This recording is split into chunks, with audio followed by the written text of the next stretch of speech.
ሰላም ጤና ይስጥልኝ እንደምን ቆያችሁ ውድ አድማጮቻችን ይህ ፋስት ስፖርት ዩብ ነው። የ20ኛ ሳምንት የእንግሊዝ ፕሪሚየር ሊግ ቅዳሜና እሁድ ቀጥሎ ሲደረግ አሰልጣኝ ኢንዞ ማሬስካን ያሰናበተው ቼልሲ ወደ ኢቲሃድ ስታዲየም በማቅናት ከማንቸስተር ሲቲ ጋር ይፋለማል። ይህንን አጓጊ ጨዋታ በተመለከተ የተሰሙ አዳዲስ መረጃዎችን የማቀርብላችሁ ይሆናል። የቼልሲ ቡድንን እንዲያሰለጥን በጊዜያዊነት የተሾመው ካሉ ማክፋርላኔ የተባለው የቼልሲ የቢ ቡድን የወጣቶች አሰልጣኝ ጨዋታውን በተመለከተ ከጋዜጠኞች ለተነሳለት ጥያቄ ማብራሪያ ሰጥቷል። ይህ በጊዜያዊነት የተሾመው አሰልጣኝ ጨዋታውን በተመለከተ ያነሳቸውን ዋና ዋና ጉዳዮችን እንመለከታለን። አሰልጣኝ ፔፕ ጋርዲዮላ እንደዚሁ ፕሬስ ኮንፈረንስ ላይ ተገኝተው ስለ ጨዋታው ሀሳቦችን ሰጥተዋል። ከጋዜጠኞች ለቀረቡላቸው ጥያቄዎችም ማብራሪያ ሰጥቷል። አሰልጣኝ ፔፕ ጋርዲዮላ ስለ ቼልሲና ስለ ማንቸስተር ሲቲ ጨዋታ ያነሷቸውን ጉዳዮች እንመለከታለን። እንደዚሁም አሰልጣኝ ኢንዞ ማሬስካን በተመለከተ አሁንም ወሬዎች አልበረዱም። አዳዲስ መረጃዎች እየወጡ ነው። ቼልሲን የለቀቁበት ሌሎች ተጨማሪ ምክንያቶችም በሰፊው እየተነገሩ ይገኛሉ። እንደዚሁም መዳረሻቸው የት ሊሆን ይችላል የሚሉ ሀሳቦችም እየተነሱ ነውና አሰልጣኝ ኢንዞ ማሬስካንም በተመለከተ እንደዚሁ እየተነገሩ ያሉ አዳዲስ መረጃዎችን የማቀርብላችሁ ይሆናል። እስከ መጨረሻው አብራችሁ እንድትቆዩ በአክብሮት ጋብዛለሁ። በጉጉትና በናፍቆት የሚጠበቀው ተወዳጁ የእንግሊዝ ፕሪሚየር ሊግ 20ኛ ሳምንት ላይ ደርሷል። በሳምንቱ ታላቅ ጨዋታ ቼልሲ እንግዲህ ወደ ማንቸስተር ከተማ በማቅናት ከከተማው ዝነኛ ክለብ ማንቸስተር ሲቲ ጋር በኢቲሃድ ይፋለማል። እንግዲህ ይህ ጨዋታ ትልቅ ትኩረትን አግኝቷል። ምክንያቱም ቼልሲ አሰልጣኝ ኢንዞ ማሬስካ ባሰናበተ በሶስተኛው ቀን የሚደረግ ውድድር መሆኑን ተከትሎ ነው። እንግዲህ እነዚህ ሁለቱ ክለቦች የሚያደርጉት ጨዋታ እጅግ ፉክክር የተሞላ በእልህ የተሞላ ከፍተኛ የማጥቃት እንቅስቃሴ የሚታይበት እንደዚሁም ለገለልተኛ ተመልካቾች አዝናኝ እንደሆነ ይታወቃልና አሁንም ይህን ጨዋታ እንግዲህ ተጠባቂ እንዲሆን ያደረገው እንግዲህ ሁለቱ ብዙ ጊዜ የሚያደርጉት ጨዋታ አዝናኝ መሆኑን ተከትሎ ነው። 4-4 የተጠናቀቀው ጨዋታ የምናስታውሰው ነው። ከዚህ በፊት እንግዲህ በፖቸቲኖ ጊዜ እንግዲህ ቼልሲ ከ4-4 ያለቀው ጨዋታ የምናስታውሰው ነው። ይህ ጨዋታ ዓለም ላይ እንግዲህ ከተደረጉ 10 እጅግ አዝናኝ ጨዋታዎች አንዱ ነው ብሎ መናገር ይቻላልና የሁለቱ ጨዋታ እጅግ ተጠባቂ ጨዋታ ነው። እስኪ ስለ ሁለቱ ክለቦች ያላቸውን አንዳንድ ስታቲስቲክስ የእርስ በርስ ግንኙነትን እንመልከት። በአጠቃላይ 180 ጊዜ ተገናኝቷል በሁሉም ውድድሮች ማለት ነው። በአውሮፓ ሻምፒየንስ ሊግ፣ በእንግሊዝ ፕሪሚየር ሊግ፣ በወዳጅነት ጨዋታ፣ በኤፍኤ ካፕ፣ በካርሊንግ ካፕ እንደዚሁም በሌሎች ጨዋታዎች 180 ጊዜ ተገናኝተው ቼልሲ የበላይነት አለው። 71 ጊዜ ማንቸስተር ሲቲን ማሸነፍ ችሏል። በአንጻሩ ማንቸስተር ሲቲ ቼልሲን 67 ጊዜ ማሸነፍ ችሏል። እንደዚሁም በ42 ጨዋታዎች ደግሞ ጨዋታቸውን በአቻ ውጤት አጠናቋልና ቼልሲ የተሻለ የማሸነፍ ሪከርድ ማንቸስተር ሲቲ ላይ አለው ብሎ መናገር ይቻላል። አሁን ላይ ቼልሲ 30 ነጥብ በመያዝ 5ኛ ደረጃ ላይ ይገኛል። ማንቸስተር ሲቲም እንደዚሁ ከ41 ነጥብ በመያዝ 2ኛ ደረጃ ላይ ይገኛል። በአጠቃላይ በፕሪሚየር ሊጉ ቼልሲ 30 ጎሎችን ማስቆጠር ችሏል፣ የተቃራኒ ክለብ መረብ ላይ ማለት ነው። ማንቸስተር ሲቲ እንደዚሁ 41 ጎል ማስቆጠር ችሏል። ሁለቱ ክለቦች ያለፈ ሳምንት ውጤታቸውን ስንመለከት ማንቸስተር ሲቲ ሐሙስ ዕለት በተደረገው ጨዋታ ከሰንደርላንድ ጋር 0-0 መለያየቱን ተከትሎ ነጥብ ጥሎ ነው የተመለሰው። ይህም በመሆኑ ከአርሰናል ያለው የነጥብ ልዩነት ወደ 4 ከፍ ብሎበታል። እንደዚሁም ቼልሲ እንደዚሁ ከበርንማውዝ ጋር 2-2 በሆነ አቻ ውጤት ጨዋታውን ጨርሶ ነው እንግዲህ አሁን ላይ ወደ ሲቲ አቅንቶ ከማንቸስተር ሲቲ ጋር የሚፋለመው። ቼልሲ ፉትቦል ክለብ እንግዲህ አሰልጣኝ ኢንዞ ማሬስካን የአውሮፓ የዓለም ክለቦች አሸናፊውን የኮንፈረንስ ሊግ አሸናፊው የነበረውን አሰልጣኝ ኢንዞ ማሬስካን እንግዲህ ማሰናበቱን ተከትሎ የቡድኑ ከ21 ዓመት በታች ወይም ደግሞ የቼልሲ የቢ ቡድን ወጣት አሰልጣኝ የሆነው ካሉ ማክፋርላኔን እንግዲህ በጊዜያዊነት አሰልጣኝ አድርጎ ሾሟል። እንግዲህ ቼልሲ በቋሚነት የሚይዝ አሰልጣኝ በጥቂት ቀናት ውስጥ ይታወቃል ተብሎ ይጠበቃል። ይህ አሰልጣኝ እንግዲህ ምናልባትም የማንቸስተር ሲቲን ጨዋታ ብቻ ሊሆን ይችላል ወደ ሜዳ ይዞ የሚገባው። እንግዲህ ካሉ ማክፋርላኔ የቼልሲ ቢ ቡድን ወጣት ቡድን ላይ ጥሩ እንቅስቃሴ እያደረገ ያለ አሰልጣኝ ነው። እንግዲህ በጊዜያዊነት ቼልሲን እንዲይዝ ፈቅደውለታል። ከማንቸስተር ሲቲ ጋር የሚደረገውን ጨዋታና ሌላ ምናልባትም አንድ ተጨማሪ ጨዋታ ሊያክል ይችላል እንጂ ቼልሲ አሁን ላይ ሌላ አሰልጣኝ ለመቅጠር በዝግጅት ላይ በመሆኑ እንግዲህ ይህ አሰልጣኝ ይቆያል ተብሎ አይጠበቅም።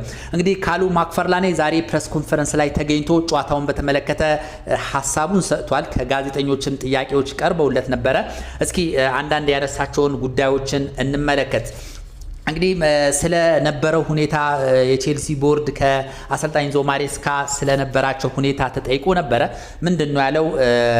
ጥሩ መግባባት አይችባቸዋለሁ፣ የሰከነ ውይይት ነበር ሲደረግ የነበረው ወይ ሌሎች ሰዎች እንዳሰቡት አግሬሲቭ የሆነ ማለትም ይሄ ምልልሶች ያሉት በቁጣ የተሞላ ንግግር አድርጓል ብሎ ብዙ ሰዎች ያስቡ ነበር። ነገር ግን ይህ የወጣቶች አሰልጣኝ ምንድነው ያለው? ጥሩ መናበብ በሁለት በቦርዱ መካከል ኦር በቼልሲ ባለሀብቶችና በአሰልጣኝ ኢንዞ ማሬስካ መካከል የሰከነ ውይይት ሲደረግ ተመልክቻለሁ። ሁለቱም በሰከነና በተረጋጋ ሁኔታ ሀሳቦችን ሲለዋወጡ ነበረ። በመፈቃቀድና በስምምነት ነው ሊለያዩ የቻሉት። ስለዚህ በሁለት አሰልጣኙም የቼልሲ ባለቤቶቹም ባሳዩት ባህሪ በጣም ፖዚቲቭ ነገር አይቻለሁ፣ በጣም ተደስቻለሁ ሲል ነው ይህ እንግዲህ የወጣቶች አሰልጣኝ ሀሳቡን የገለጸው። ተጫዋቾችን በተመለከተ ሀሳቦችን አንስቷል። በተለይ ስለ ኩኩሪያ ተጠይቆ ነበረ። እንግዲህ ኩኩሪያ በጉዳት ምክንያት ባለፈው ከበርንማውዝ ጋር ቼልሲ 2-2 በተለያየበት ጨዋታ ላይ አልተሰለፈም። እንደዚሁ በቪላ ጨዋታ ላይ እንደዚሁ በጉዳት ምክንያት ተቀይሮ መውጣቱ የምናስተውለው ነውና ስለሱ ሁኔታ ምን መረጃ አለ ተብሎ ተጠይቆ ነበረ። ምንድነው ያለው? ትሬኒንግ ሰርቷል። ከቼልሲ ቡድን ጋር ትሬኒንግ መስራት ጀምሯል። ነገር ግን በዚህ ጨዋታ ላይ ይሰለፍ አይሰለፍ የሚለው ነገር ገና አልወሰንም። በቀጣይ እንግዲህ ጊዜያት ቅዳሜ እሁድ ያለውን ፐርፎርማንስ አይተን የምንወስን ይሆናል ሲል ነው ሀሳቡን የገለጸው። ነገር ግን ከቼልሲ ጋር ሙሉ ትሬኒንግ ሰርቷል። ይሰለፍ አይሰለፍ የሚለውን ጉዳይ ብቻ የምንወስን ይሆናል ሲል ነው ሀሳቡን የገለጸው። ሌላው አሁን ላይ ከቼልሲ ተጫዋቾች ጋር ስላለው ግንኙነትን ተጠይቆ ነበረ። እንግዲህ አግኝቻቸዋለሁ፣ ሁሉንም ተዋውቂያቸዋለሁ፣ ትሬኒንግም በሚገባ ሰርተናል፣ ከሁሉም ተጫዋቾች ጋር ጥሩ መግባባት አለኝ፣ በጥሩ ሁኔታ እንግዲህ ትሬኒንጋችንን ሰርተናል፣ ለሲቲው ጨዋታ ትልቅ ትኩረት ሰጥተን ወደ ሜዳ እንገባለን ሲል ሀሳቡን ተናግሯል። እንግዲህ ብዙ መግለጫ አልሰጠም። እንግዲህ በጨዋታው ላይ መሰለፍ ያለባቸውን ተጫዋቾች ገና አልመረጥኩም፣ በመምረጥ ላይ ነኝ። የተለየ ማነሳው የጉዳት ዜና እጄ ላይ የለም።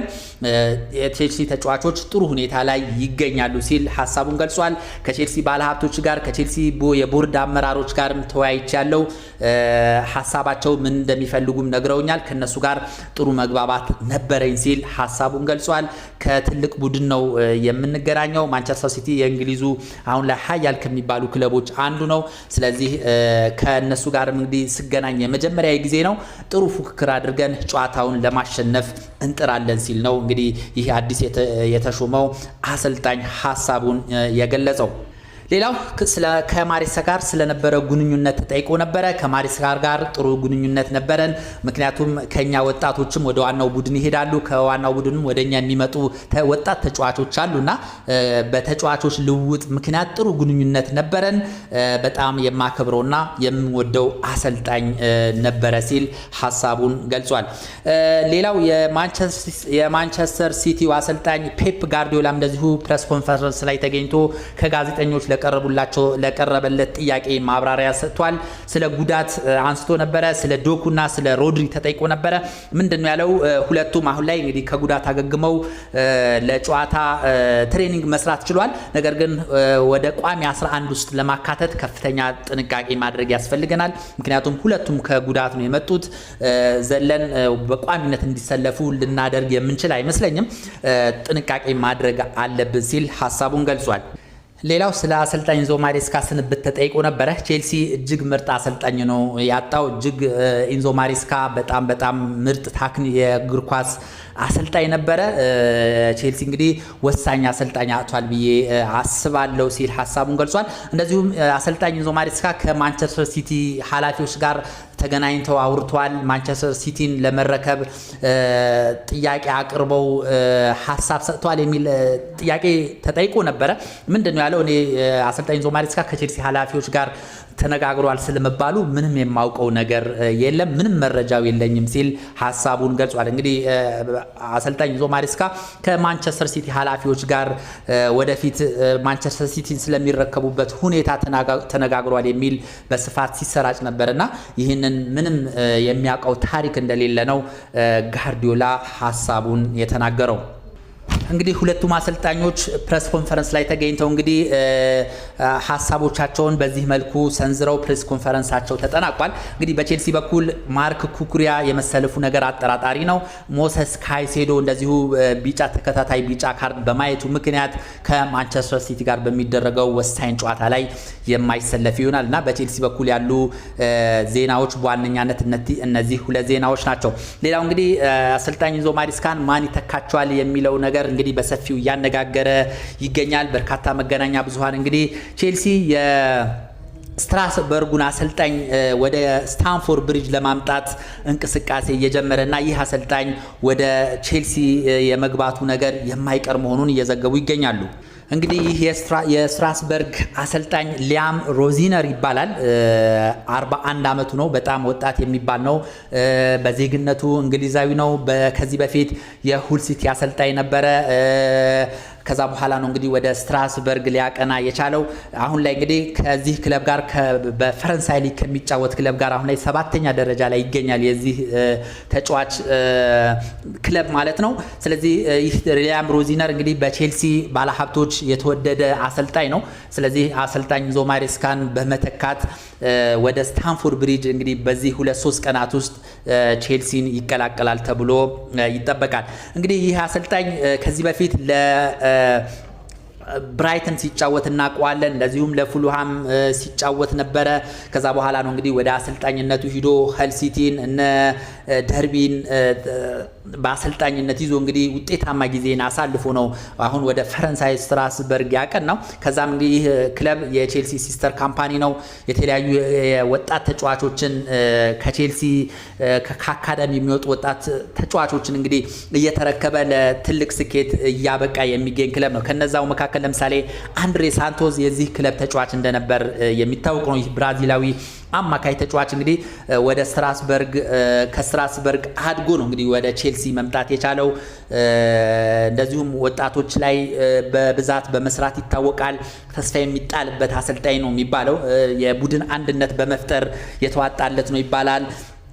ጌሞቹን መቆጣጠር ይችላል። እንደዚሁም በብዙ የፕሪሚየር ሊግ ክለቦችም የሚፈለግ አሰልጣኝ እንደነበረ ነው ከዚህ በፊት እየተገለጸ የሚገኘውና ይህ ቀላል የሚባል አሰልጣኝ እንዳልሆነ ነው በርካታ መገናኛ ብዙሃን እየዘገቡ የሚገኙት። ፒኤስጂን በፈረንሳይ ሊግ ማሸነፍ የቻለም እንደዚሁ አሰልጣኝ ነው። ፒኤስጂን ካሸነፉ ጥቂት ክለቦች መካከል አንዱ ይህ የዚህ አሰልጣኝ ክለብ ነውና ይሄ አሰልጣኝ እንግዲህ ቼልሲ ቤትም መጥቶ ሊሳካለት ይችላል የሚሉ ሐሳቦች እየተነሱ ይገኛሉ። በሌላ በኩልም እንደዚሁ ሊከብደው ይችላል። የቼልሲ ባለቤቶቹም እንደዚሁ በቼልሲ ጉዳይ ላይ በየጊዜው ጣልቃ የሚገቡ በመሆኑ ሊቸገር ይችላል የሚሉ ሐሳቦች እየተሰነዘሩ ይገኛሉ። ያም ሆነ ይህ ግን በቀጣዮቹ ቀናት ይህ አሰልጣኝ ቼልሲን ይረከባል ተብሎ ይጠበቃል። አሰልጣኝ ኢንዞ ማሬስካ እንግዲህ ቼልሲም ለቀው እስካሁን አነጋጋሪነታቸው ቀጥሏል። እንግዲህ በዋናነት ከቼልሲ እውቅና ውጪ ከማንቸስተር ሲቲ ኃላፊዎች ጋር ይነጋገሩ እንደነበር ነው አሁን ላይ እየተገለጸ የሚገኘው። ምክንያቱም ፔፕ ጋርዲዮላ በመጪው ዓመት ማንቸስተር ሲቲን ይለቃል የሚል ግምት በመኖሩ እንግዲህ ይህ አሰልጣኝ ከማንቸስተር ሲቲ ኃላፊዎች ጋር በድብቅ እየተነጋገረ እንደነበር ተገልጿል። ይህም የቼልሲ ኃላፊዎችን እንዳስቆጣ ነው የተነገረው። እንደዚሁም ከቼልሲ ሜዲካል ስታፎች ጋር እንደዚሁ መግባባት እንዳልቻለ ነበር የተገለጸው። እሱ አንዳንድ ተጫዋቾችን ማሰለፍ ይፈልጋል። የቼልሲ ደግሞ የሜዲካል ስታፍ አባላት ደግሞ ጉዳታቸው ተጫዋቾች በቅጡ አላገገሙም፣ ስለዚህ ሊሰለፉ አይገባም፣ እንደዚሁም ቶሎ ሊቀየሩ ይገባል፣ ከ70 ደቂቃ በላይ መጫወት የለባቸውም እያሉ በስራው ላይ ጣልቃ እየገቡበት በዚህም እንደተበሳጨና ቼልሲን ለመልቀቁ ደግሞ ይህ አንዱ ምክንያት እንደሆነ ነው እየተገለጸ የሚገኘው። የውጤት ማጣትም እንዳለ ሆኖ ማለት ነው። ቼልሲ እንግዲህ አሁን ላይ ከአርሰናል በበርካታ ነጥቦች ርቆ ነው የሚገኘውና በዚህም ምክንያት ይሄ ለቼልሲ ለመልቀቁ አንድ ምክንያት ቢሆንም አሁን የገለጽኩት ይሄ ከሜዲካል ስታፎች ጋር መግባባት አለመቻሉ ተጫዋቾችን በጉዳት ላይ ያሉ ተጫዋቾችን ያሰልፋል በሚል ከቼልሲ የሜዲካል የሕክምና አባላት ጋር መግባባት አለመቻሉ ለዚሁም ከማንቸስተር ሲቲና ከጁቬንቱስ ክለቦች ጋር ያለ ቼልሲ እውቅና መነጋገሩ ተከትሎ እንግዲህ አሰልጣኙ ከቼልሲ ባለሀብቶች ጋር ሊግባባ ባለመቻሉ ቼልሲን መልቀቁ እየተገለጹ ያሉ ጉዳዮች ናቸው። እንግዲህ ይህ ጨዋታ ቼልሲ ከማንቸስተር ሲቲ የሚያደርገው ጨዋታ እንግዲህ እሁድ 2 ሰዓት ተኩል ይደረጋል። በዚህ ጨዋታ እንግዲህ ቼልሲ ምን ያሳያል፣ ያገግም ከነበረበት ሃንጎቨር ወጥቶ ወደ አሸናፊነት ይመለሳል የሚለው ጉዳይ የሚታይ ይሆናል። እንግዲህ ጨዋታውን በተመለከተ የተሰሙ ዋና ዋና መረጃዎች